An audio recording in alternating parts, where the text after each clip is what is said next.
Prishtina dhe Prizreni janë dy prej destinacioneve më të vizituara turistike në Kosovë, që njihen për veçoritë kulturore dhe historike. Në komunën e Prizrenit ka rëndësi të madhe, sepse Drejtoria e Turizmit organizon edhe kurse me këto punime që i shifni ju këtu. Kurset janë për gra, të cilat vinë dhe afsohen aty. Në këtë mënyrë edhe mundohemi me ruajtur traditën dhe kulturën artizanale të Prizrenit.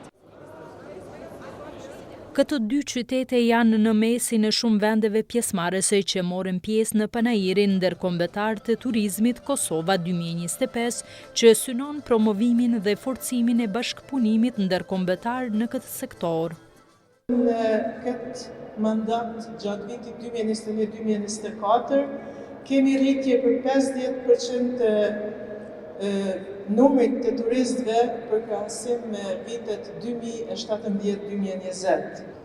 Turizmi, siç e dini, ne përmbyllëm vitin e kaluar me një rritje prej 36,8% rritje të numrit turistëve në Kosovë në raport me vitin e kaluar dhe ishte një rezultat shumë i mirë. Ne kemi dhënë buxhet që të investojmë në sektorin e turizmit. Synimi ynë është me kriju një mjedis edhe më të favorshëm për investime të ndryshme dhe zhvillim të këtij sektori. Panairi do të jetë i hapur nga 10 deri më 11 prill.